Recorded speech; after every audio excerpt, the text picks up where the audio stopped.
महिला आरक्षण आपल्या देशामध्ये राजकारण फार तापलेलं आहे. त्याचं कारणही तसंच आहे. 2014 नंतर मोदी सरकारला पहिल्यांदा संसदेच्या पटलावर त्या अपयशाला सामोरे जावं लागलेलं आहे. महिलांना आरक्षण देण्याची मोदींची फार इच्छा आहे आणि काँग्रेस आणि विरोधी पक्षांनी हे विधेयक नाकारून महिलांचा अपमान केलेला आहे. आणि तुम्ही टीव्हीवर पाहिलं असेल, सोशल मीडियावर पाहिलं असेल, अनेक भाजपा कार्यकर्त्या, भाजपाचे नेते, महिला कार्यकर्त्या अश्रू हाताना सुद्धा पाहिले असते. आज बड़ा खुशी का दिन था हमारी महिलाओं के लिए. सुबह से कंटिन्यू 2024-23 से जब बिल इंट्रोड्यूस हुआ था तो हम साक्षीदार थे. म्हणजे काँग्रेस आणि विरोधी पक्ष बाबतीत एका देशामध्ये प्रचंड अक्रोश सुरू केलेला आहे.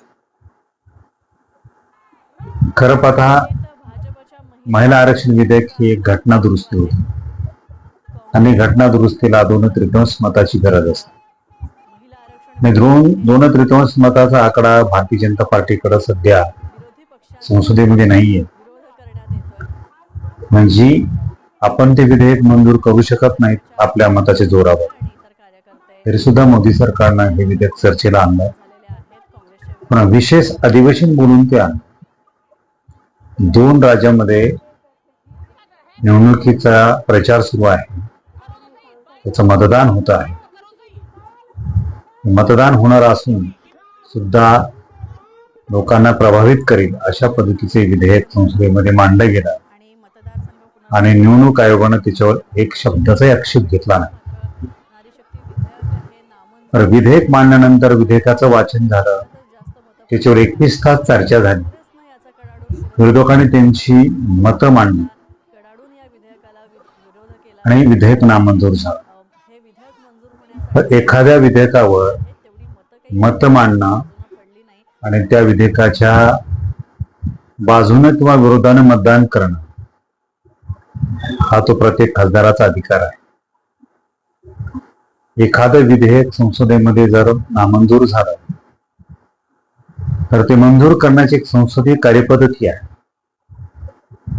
त्यासाठी आक्रोश मोर्चे काढणं, जनआंदोलन करणं, अश्रू ढाळणं किंवा विरोधकांच्या मताला अजिबात किंमत न देणं ही कुठल्याच संसदीय लोकशाही पद्धतीमध्ये न परवडणाऱ्या गोष्टी आहेत. सध्या देशामध्ये जे काही राजकारण चालू आहे ते नॅरेटिव्ह वार आहे. म्हणजे एकमेकाविषयी गैरसमज निर्माण करायचे कार्यकर्त्यांचं आंदोलन चालू आहे आणि खोटं बोल पण रेटून बोल अशा पद्धतीचं राजकारण सध्या सुरू आहे. महिला आरक्षण खोटंच बोलायचं पण ते रेटून बोलायचं आणि खोट्याचा आवाज मोठा करायचा आणि तेच लोकांच्या गळी उतरायचं आणि लोकांना हल्ली चुकीच्या माहिती द्यायच्या. आपण संसदेमध्ये खासदार असत किंवा लोकप्रतिनिधी होत असताना शपथ घेत असतो की मी देशाची प्रतारणा करणार नाही, घटनेची प्रतारणा करणार नाही आणि खोटं बोलन आणि काय जनतेच्या हिताशी प्रामाणिक राहील अशा आशयाची ती शपथ असते. पण हे लोकप्रतिनिधी वारंवार लबाड बोलतात आणि देशाशी, घटनेशी आणि जनतेशी कायम अप्रामाणिक वागतात आणि जनतेला कायम दिशाभूल करणारे माहिती सादर करतात आणि त्याच्यातनं गैरसमज निर्माण करतात आणि त्याच्यावर ते राजकारण आपण रंगवत राहतात. वास्तविक पाहता एखादं विधेयक नामंजूर झाल्यानंतर संसदीय समितीकडे ते गेलं पाहिजे. विरोधकांनी जे काही मुद्दे सुचवलेले आहेत त्याच्यामध्ये बदल केले गेले पाहिजे. जर सरकारी पक्षानं ते विधेयक संसदेमध्ये मांडलं आणि त्याच्यावर कुठल्या प्रकारची चर्चा न करता बिनबोभाटपणे विरोधकांना ते मतदानच करून ते मंजूरच करून घेतलं पाहिजे अशा प्रकारचा आग्रह सरकारी पक्षानं धरणं किंवा सरकारनं धरणं ही त्या संसदीय लोकशाहीशी प्रतारणाच आहे. म्हणजे एखाद्या विधेयकाच्या बाजूने मतदान करणं हा विरोधकांचा अधिकार आहे आणि त्यांनी काय विरोध केला, त्यांनी कुठले मुद्दे सुचवले त्याच्यावर चर्चा व्हायला पाहिजे. संसदीय समिती गठीत झाली पाहिजे. त्या मसुद्यामध्ये योग्य ते बदल केले गेले पाहिजे आणि लोकसभेमध्ये ते पुन्हा चर्चेत आणलं गेलं पाहिजे. पण हे न करता आपापल्या परीने या संदर्भात जनमत एकत्रित करण्याचं काम करू, महिलांना संघटित करण्याचं काम करू. महाराष्ट्रातनं 1 कोटी महिलांच्या सह्या या आम्ही गोळा करणार आहोत या बिलाच्या समर्थनार्थ.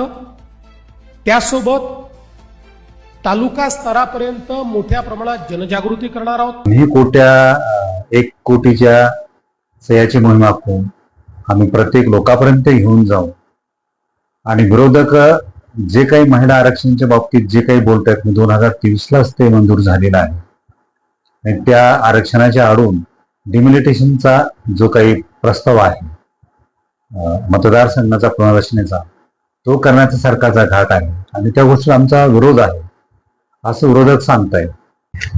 एखादं विधेयक संसदेमध्ये नाकारणं म्हणजे फार मोठी काही गोष्ट घडणं असं नाही. म्हणजे आभाळ वगैरे पडले असा काही प्रकार नसतो. कारण 21 तासाच्या चर्चेमधून विरोधकांनी काही मुद्दे सुचवलेले आहेत. त्या मुद्द्याची चर्चा झाली पाहिजे, संसदीय समिती गठीत झाली पाहिजे, त्याच्यावर त्या मसुद्याची चर्चा झाली पाहिजे. विरोधकांनी जे काही बदल सुचवलेले आहेत त्या बदलावर विचार झाला पाहिजे आणि एक सुधारित ड्राफ्ट करून तो पुन्हा संसदेत सादर केला गेला पाहिजे. ही ती पद्धत असते. अगदी माध्यमिक स्तरावर सुद्धा कायदा कसा बनतो हे शिकवलं जातं. पण आता तो राजकारणी जो काही माणसं आहेत ते अशा पद्धतीची कुठल्याही संसदीय पद्धतीचा आग्रह न धरता जन आंदोलन करू, आम्ही सह्याची मोहीम आखू आणि लोकांमध्ये रान पेटवू. म्हणजे तुम्हाला रान पेटवायचं आहे, देश पेटवायचा आहे, विधेयक खरंच मंजूर करायचं आहे का आणि खरंच तुम्हाला महिलांचा हिताचं काहीतरी करायचं आहे का, खरंच तुमची राजकीय इच्छा तशी आहे का, याच्यावर सुद्धा प्रश्नचिन्ह निर्माण होत आहेत. आणि त्यामुळे संसदीय पद्धतीचं अवलंबन करूनच आपण कायद्याच्या मंजुरीचा घाट घेतला पाहिजे.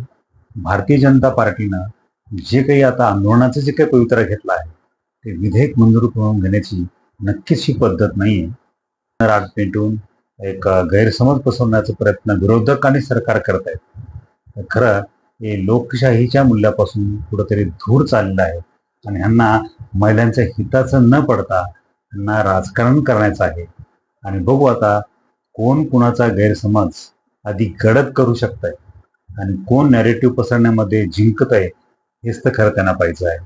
मला काय वाटतं नक्की कॉमेंट करून मला कळवा. लाईक करा, शेअर करा. जर माझं चॅनल सबस्क्राईब केला नसेल जरूर सबस्क्राईब करा.